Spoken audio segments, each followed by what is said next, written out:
Post-COVID, what we have started redoing all our office spaces and moving away from traditional sitting to and more open sit out, where people can sit together, they can socialize, they can talk to each other, they can feel better. If you are stressed out, probably you can reach out to your friends rather than if you are isolated in a cubicle. How can you ensure that towards that latter part of the procurement process, the all-important value engineering part, that you don't engineer out some of those values that are contributing towards well-being? I think a very famous example was when WeWork used a more cost-effective glue in their meeting room. How can you make sure that they don't have an impact on the well-being of the employees? There are some fundamentals which cannot be compromised, and then you have to play the game within those fundamentals. Okay, so it doesn't mean that I'll compromise a fundamental to cut my cost or do my value engineering. So I'll play in that arena, and then I will try to manage my cost within that particular parameters.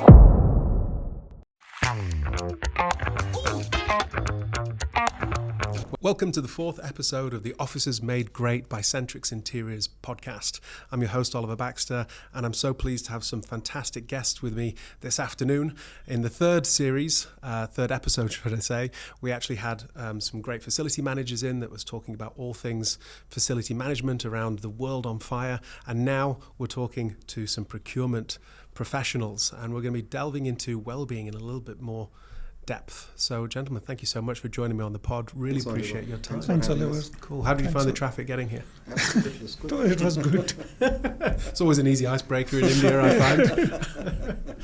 So when it comes to well-being and wellness, which is the main topic we're covering today, and of course technology, because you both represent technology companies, what are some of the metrics that you're using to measure well-being and wellness? We know we have like the well-being standards, but I'd just love to understand a little bit about how your individual organizations are measuring some of the features of well-being and wellness in the workplace. Sure. Okay, no, you take it. Okay, so for us, if you know that Tata Technologies, the design itself is very aesthetical. It was designed by Charles Correa. And there's a lot of open space, unlike the closed rooms, offices that you find. So it's very different in the corporate office that is there. And post-COVID, there's an initiative to have people return back to work. But when you really want to have your employees there, one of the things is they have to be psychologically and physical safety that they need to be there. Yeah. For the psychological safety, there are a lot of well-being sessions that are being taken by good doctors, specialists that are there, and a lot of events that we also arrange for the employees to take and participate in that. There are sports forums and everything that's been there. There's a gymnasium that's been opened recently for them to participate. We have opened up nursing rooms or caring rooms for women that come who would be pregnant and all. Apart from that, there's a lot of other initiatives that the HR also drive along with the other stakeholders that are there across for all the global participants to participate in the webinars. So that helps them a lot to understand what is happening in and around you.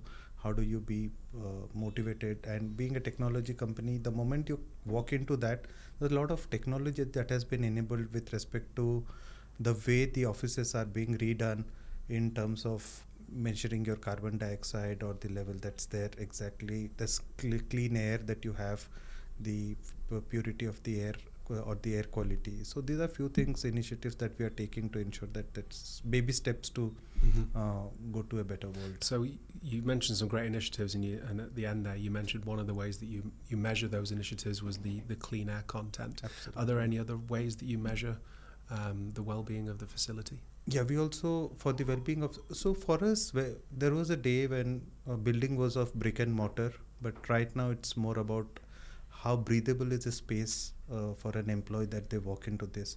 So you look into the HVACs that are being fitted, retrofit that's been done. You do the new, maybe the carpets that you get are recycled. So basically look into the ESG norms that are there, not only with respect to the environment, but also with the governance that is there. And apart from that, you also look into the social aspect of the people who walk into the facility. So these three parameters define that how you take care of them, basically. Okay, great. Thank you very much. Thanks. Sunil, over to you, sir. Yeah, so for us, it's a new company. We are in a very new building, brand new building. It's a green building, actually, and L&T is a very renowned name in a construction business. So we did our own building, and it's our own land. Mm-hmm. So we can do whatever we want, actually. So Yeah. we are not a rented space. So we have big spaces, open spaces, and I've seen many companies, but here the offices are really good, Mm-hmm. and it's comparable to any other multinational company Mm-hmm. having offices here. Actually, some friend joked also it's like a Google office. Okay. Okay, so it's a good. you have the slide? Good thing to hear. Okay, yeah. From the other aspects, we take care of employees' other mental well-beings, like we provide food to them. So we have breakfast, lunch, dinner, everything Mm-hmm. available for them. Wow. And we have Nutritious, I presume, yeah, as well. nutritious. So we Yeah. have coffee machines. We have other gym, also shower rooms, yoga center. All these things which generally all the companies have in Bangalore. So provide And a nursing stations, I think you mentioned off air as well. which one? And nursing environments for. So we have a doctor room. Okay. Yeah. Okay, so basically we are in a campus where we share our office space with LTTS and L&T Mindtree. So we have a combined nursing station there for them.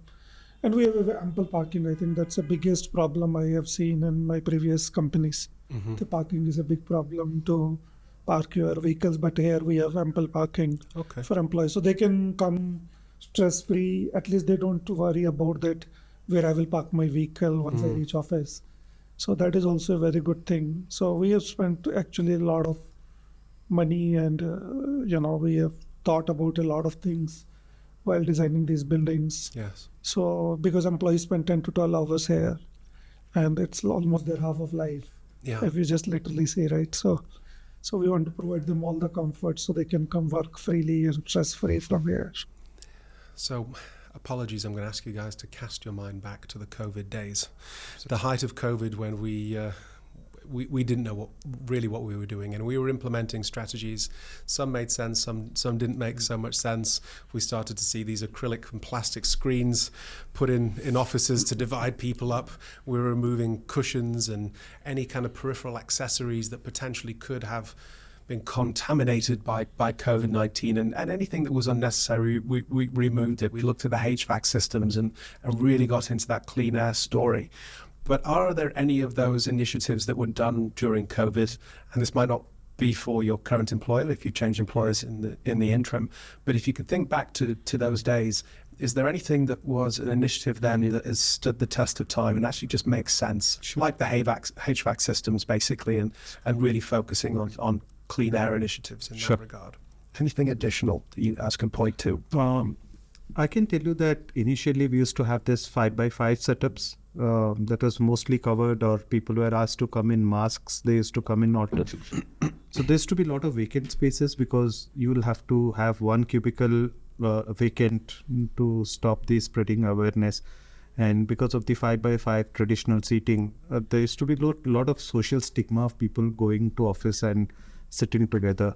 But right now, post-COVID, what we have started redoing is redoing all our office spaces and moving away from traditional sitting to and more open sit out, where people can sit together, they can socialize, they can talk to each other, they can feel better, they can, and in an open environment, you can, if you are stressed out, probably you can reach out to your friends rather than if you are isolated in a cubicle. You sit and keep thinking, people won't even realize that someone is sitting there. So I think these are a few things, and especially when it comes to designing, we start thinking about how that aesthetics or the color and those combinations would create a better impact on you on a psychological aspect, rather than having a white wall with only 4 desk and chair that you need to sit and work. I think that's a really good point, because we have to remember it wasn't just the physical threat, there was also the mental load that happened during COVID. Loneliness was a big issue for many people, even in cities as busy as Indian cities. Loneliness was still happening because of that separation, that threat of COVID being transmitted. So mental health took a big hit during those years. And I think offices is one of those fantastic spaces that can really help, build those bridges back and those bonds in the office and create some fantastic environments like you seem to be doing to help alleviate some of those mental issues. So hats off to you. I will also tell you that there were days when during COVID people used to go to office, but they used to get packed food that used to be delivered to your workstation. Yeah. You will have to have your food there, dispose it off in one safety place. But right now we have tried to arrange our cafeteria in such a way that there's maximum people sit and interact with each other. So that's the only time probably there's a lot of people across the organization who sit, they socialize, they talk about their family, their work. I think the pressure from what it was 3 years back to right now, the mental pressure that you see, a significant downtime that's there. People have become more friendlier. The work culture has improved. There's a healthy competition. People know each other, who is in this which department, how to the work. I think that's taken workplace and physical safety and mental safety has actually given more productivity rather than what it was during COVID time. It's precious. Sunil, anything from your side? Yeah, so a lot of things, I think once an event happens, which you never thought will happen, it changes your behavior forever. So a lot of things became our lifestyle now. Even COVID is not there, but we still follow it, like Teams meetings. So maybe before COVID, if we were doing 10% Teams meetings, right now maybe over 40% meetings is still Teams. Right, we travel less. We try to complete the meeting on Teams, where my team members from other cities can join, and we can do a video call and we can get the work done, which is still continuing. Okay, we just don't travel for, maybe what we were doing earlier. We can do a whole workshop, 4-day workshop on Teams, where we have VC. So those type of things are continuing because we felt that these are good practices. Even if COVID is not there, they still help. Yes. Because traveling itself is stressful. Just for a meeting if you're traveling. And even when we do first level vendor meetings, I always encourage my vendors to do those meetings on Teams, because coming to our office, this is Bangalore, and sometimes they're coming from outside Bangalore, spending 6-7 hours in travel and then doing a half an hour meeting with me, and maybe we will have 3-4 meetings. So unless it is a final meeting where we need to be in the room and where we're discussing a few things, we have to make some decisions, we try to do those meetings on Teams. Yeah. So, it's recorded, it's, clear communication, it's a video conference. So those type of practices we still do. And other things what we are continuing apart from what we have post-COVID is a flexibility in working hours. So, we have a definitive time that everybody should come, say, by whatever hour. But I can see a flexibility for the employees where I can do my morning meeting from home, maybe 8:30 meeting, and then I can come, say, by 10. Then I finish my work. And if I am living far off, say if I'm living the other part of the Bangalore, maybe I can leave at 4. And if suppose I'm staying close to the office, I can leave at 6. So it's little bit flexibility is there, so as long as you're completing your job. So that is also as kind of a practice. At least I can see it here. And that's been the through line from every speaker that we've had on the series so far, is that hybrid very much is here to stay in India. It's appreciated, it's warranted. But actually, there's some great research from ET Telecom that highlighted that 82% of Indian employees do want to come to the office. So it's not we want to work at home all the time. We still want to come to the office, but there is some expectations around some of those changes that need to be made in order to cater for the well-being and health of those employees. I thought it was really interesting what you were saying there, Sunil, around it's not just the where, so like to commute or not to commute, but it's also the when. Can I miss the peak traffic hours by coming in a little early or coming in a little later? That just makes logical sense, but it requires flexibility on behalf of the employer. So it sounds like you guys are really on the right path there. I don't know how many similarities there are between the different Tata divisions, but I also understand that the Tata consultancy services have experimented a little bit around encouraging people to come in for a certain number of days a month. I believe the number was 12. Yeah, 12 yeah. days So a what month. we have done is that across the? Yeah, we try to encourage 3 days a week. Yeah. So kind of 12 days in a month typically. So, but apart from that, I'll tell you a real incident is that I always tell that if you have done the best of your numbers as a sales guy or a procurement guy, do you really want someone to applaud you over a MS Teams call, or would you like someone to come and pat your back and tell good job done? Probably that is the day I would need someone to be in office where you can have your backs patted and be appraised of the good work that you have done.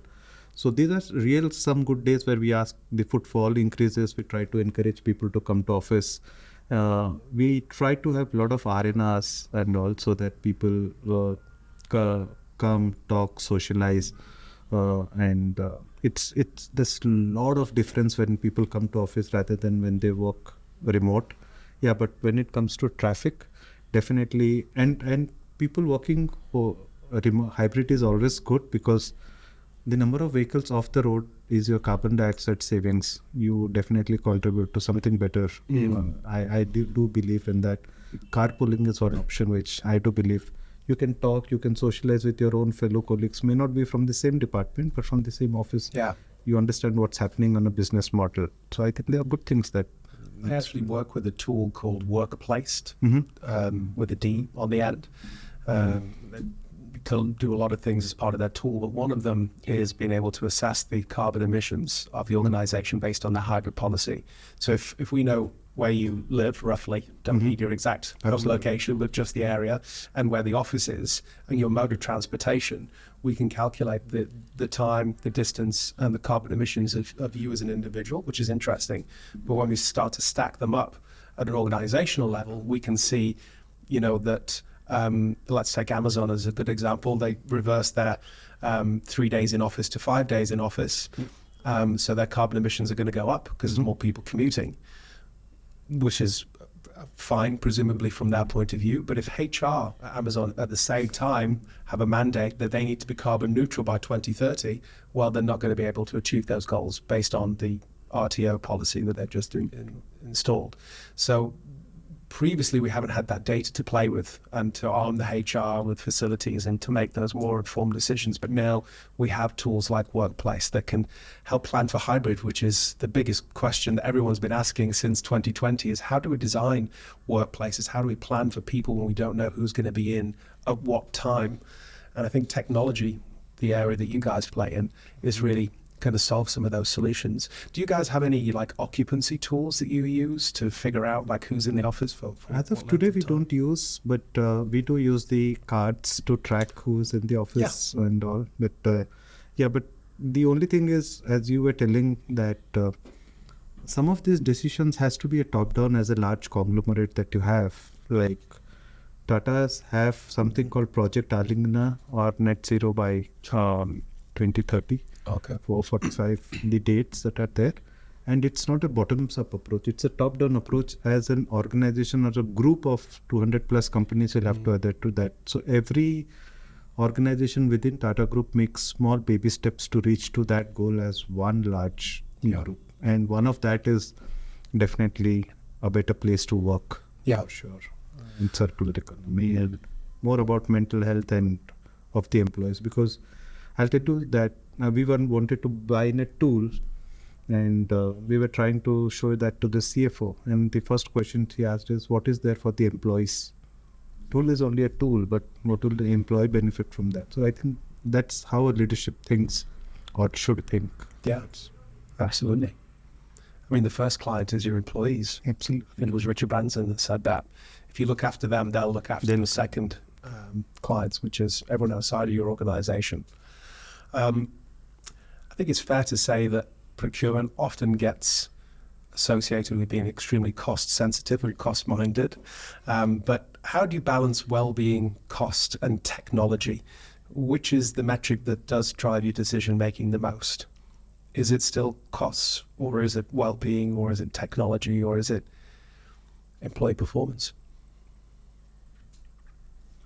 For me, probably if you ask me, I would first prefer technology to look into how, or maybe I would look into wellness of an employee and then drive it that how, if I have to do this thing for an employee or a set of employees that are there, how do I cut down on certain aspects that I need to go ahead? Should I digitize some of their manual efforts? Should I do the entire processing of the procurement cycle of through a tool or a system that needs to be done? So it would definitely help us cut down on that. So, and then the second thing is, for the tool to be implemented, we need to look into what are all the categories. One of them is cost, for sure, because if my tool would help me to reduce man hours by even 5 days, that's a cost saving. It might not be a direct tangible cost saving, but it's an intangible cost saving for sure. So I think the wellness of an employee associated with the technology and cost is something that I would look. And while having that, we need to have the ESG parameters that we need to look into, that what are the cyber security norms that they fall into? Does it satisfy them? Does the ESG norms that we will do? Is there a data privacy act that needs to be done? There are quite a few things that needs to be done. So one of the best man in the system, you evaluate a couple of tools, you get the best solution, the right fit. Might not be the costliest or the best one, but what is fit for me is something that I would prefer to buy. Sure. Yourself, Sunil? So Where's your focus? Is it costs? Is it well-being? Is it technology? Employee performance? So first is the fundamental, what we are trying to achieve. See, if we are focusing on that employee should come to office and they should be happy, healthy, and the environment should be conducive, then that becomes the fundamental of the point, right?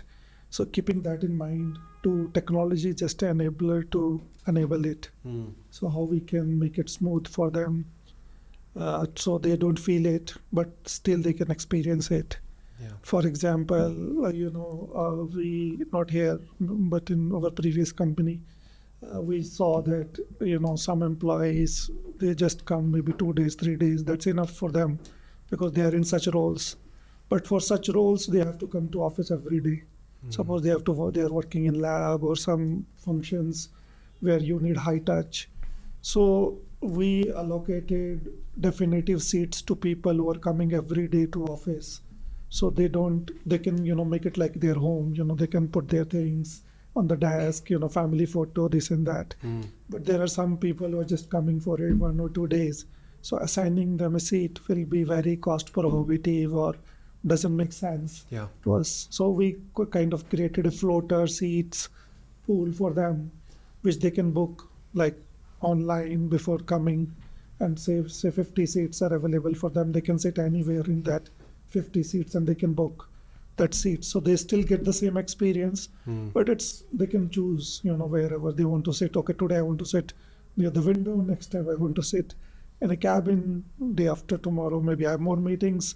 I'll book a meeting room.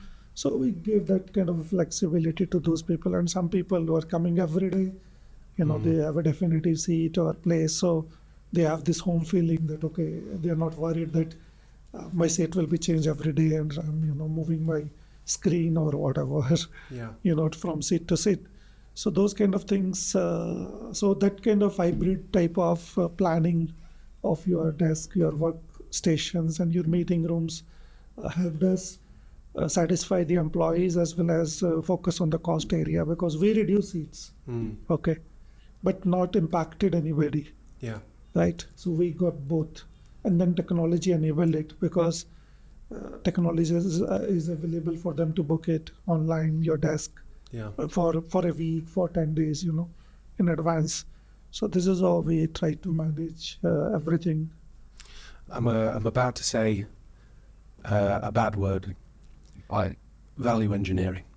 How can you ensure that towards that latter part of the procurement process and the all-important value engineering part, that you don't engineer out some of those values that are contributing towards well-being. I think a very famous example was when WeWork used a more cost-effective glue in their meeting rooms, which ended up kicking off quite a lot of harmful chemical nasties into the air, and the meeting rooms weren't fit for use for many weeks after the move-in date. So how can you ensure that kind of cost-mindedness towards that latter part, and it could be a real pressure from above you, as well as a very real need to just reduce them in a project in general. How can you make sure that they don't have an impact on the well-being of the building, therefore the well-being of the employees? Yeah, so as I said, there are some fundamentals which cannot be compromised. And then you have to play the game within those fundamentals. Okay, so it doesn't mean that I'll compromise a fundamental to cut my cost or do my value engineering. So I'll play in that arena, and then I will try to manage, my cost within that particular parameters. Mm-hmm. So we have well-documented SOPs, we have well-documented process steps. So they continue to remind you that, okay, even if you, as a human, try to forget something, your SOP will bring you back, and it will remind you that, okay, you can't do this because the fundamental is being impacted here. So that makes you honest, and that keeps you honest. So as long as you're playing within that, I think that's okay. Yeah. Right? Ashish? For us, Tata Group is more about values for sure, and one of that is about ensuring that people are taken care of, and it is not from today. It is from that. That's the base of the Tata Group. As part of that, what we have done is the LNOD and the HR team, they have ensured that the Tata Code of Conduct, the Supplier Code of Conduct, these are signed on a regular basis. The training it's not only signature, auto signature, you'll have to go through this 30 hours of mandatory trainings, anti-bribery. There is a lot of quite a things that you'll have to do that, so that to ensure that it's refreshed in your mind quite often. Because once done, it's forgotten. They say twice done is you try to think, and you do it thrice, you still remember. So nobody likes doing it, but it's very important. Very important. Yeah, absolutely. And what we have also done is, as a procurement team, we pass on these things to our suppliers. So a TCOC is signed, a Tata Code of Conduct is signed by every supplier who needs to be onboarded.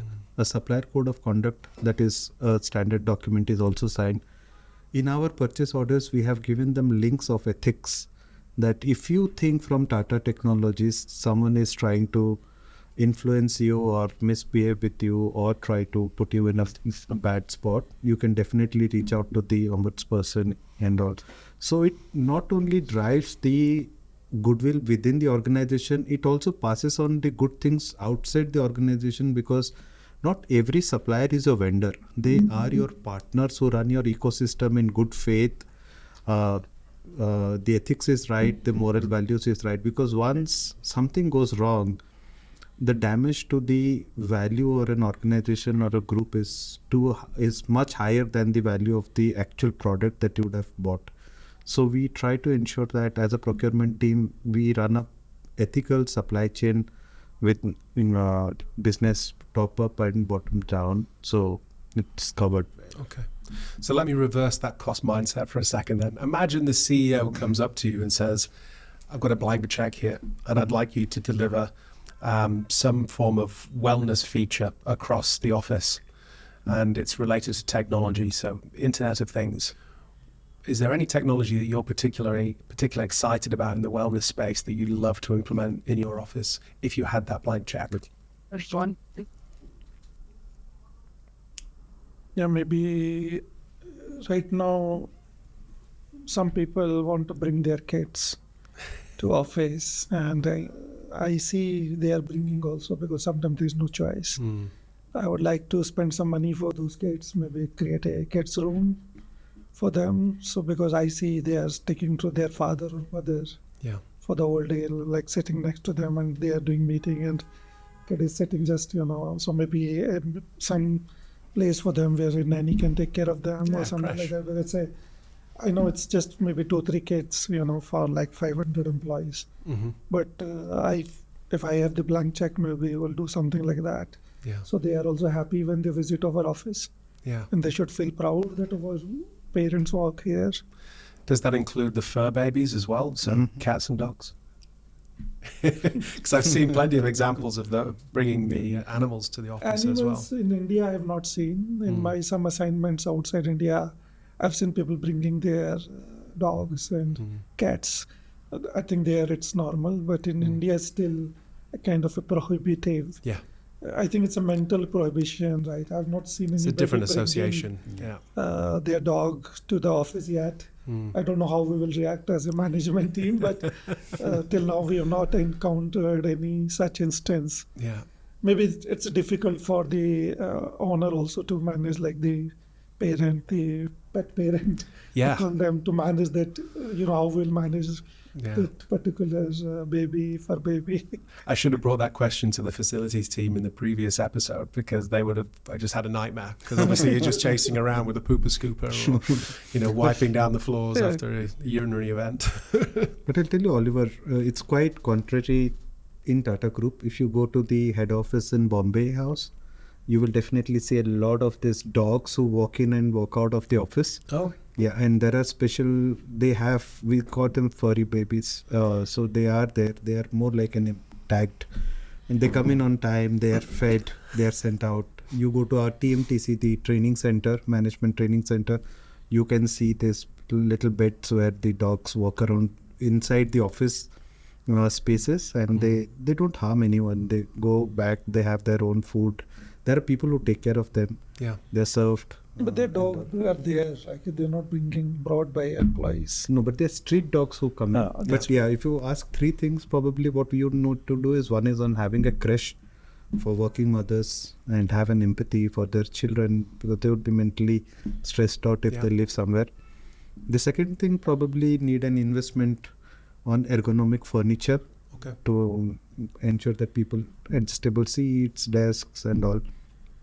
The third thing is something about pets. If there are people who are single parents or someone who needs to have, who are animal lovers, but they need to have their furry babies to be there, probably there's a few things that we can do for sure. do you think employees should be able to bring their labubus to work? There could be. Could be if they want to. if the policy allows. Sunil's no. No. I'll just put my money on maybe some good massage chairs or some absolutely, sleeping that's pods or Yeah. things like that. If I get the money, I get the blank check from CEO. Yeah. Or maybe I saw kids, so that was a practical thing. So they were like, I said, okay, can we do something for them, like to make them happy?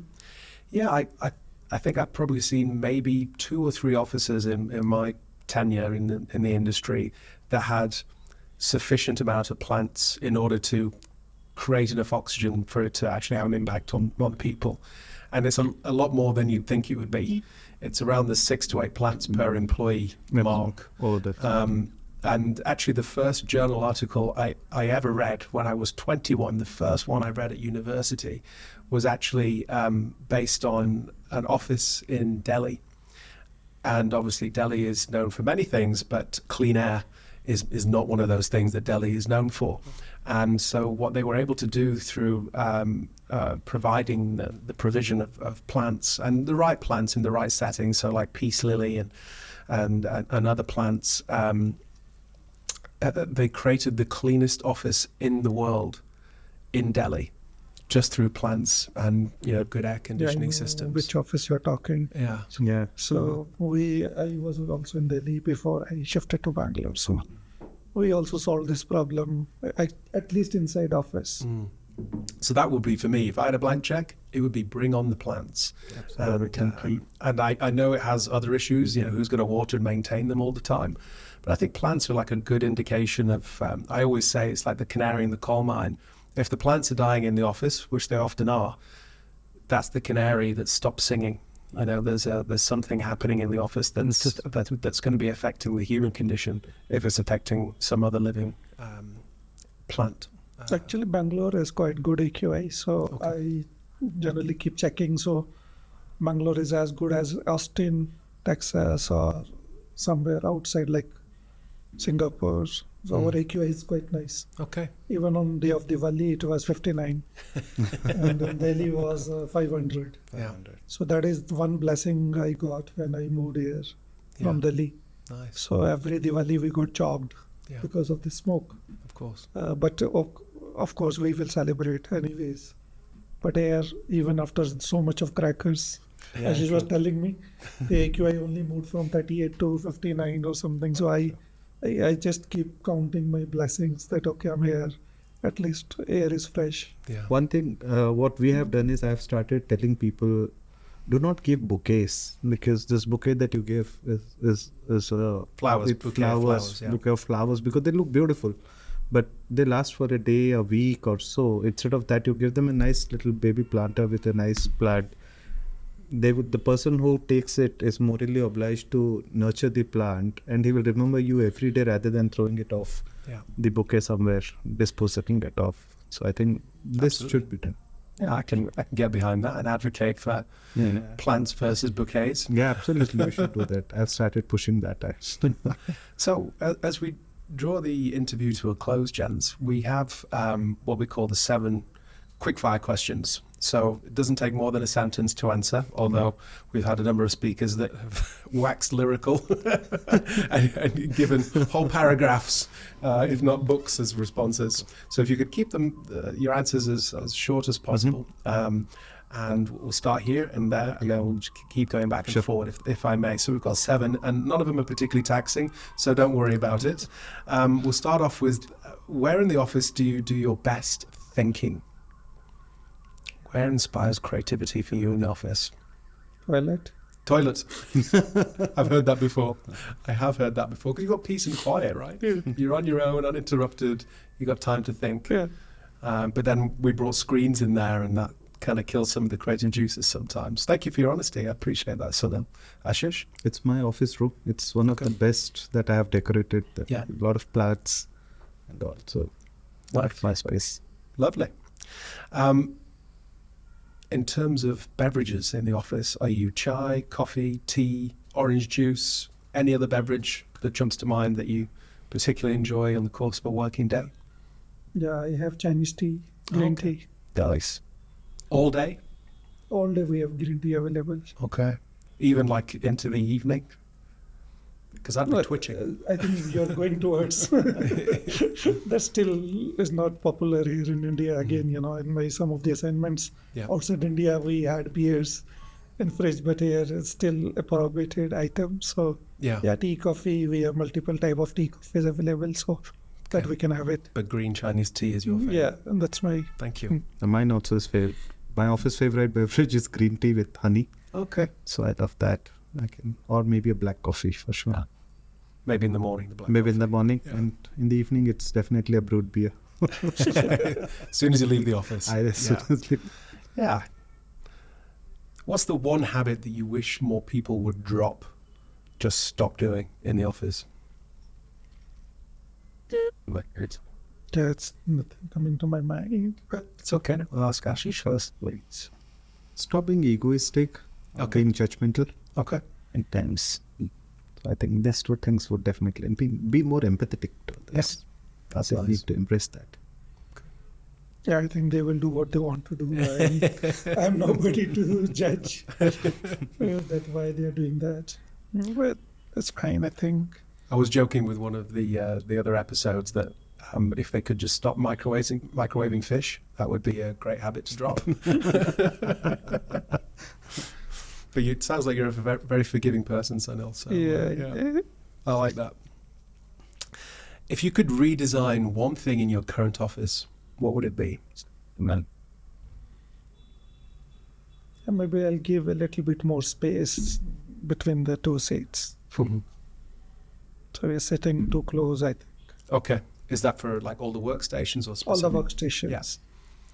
So what are you on, like 1400 or is it 1600? So we are in semiconductor business where the engineers need to think actually a little bit more than, having a more call type, call center type of setup. Okay. So what happened that we just moved in already, the office was already done. with something else in mind. Uh-huh. Okay, but we moved in on those floors and we got that inherited. Okay. So we just adjusted accordingly instead of putting more money in, making it according to our taste. Yeah. But if we want to redo it, we'll probably redo that. Some of the sitting plan. Yeah.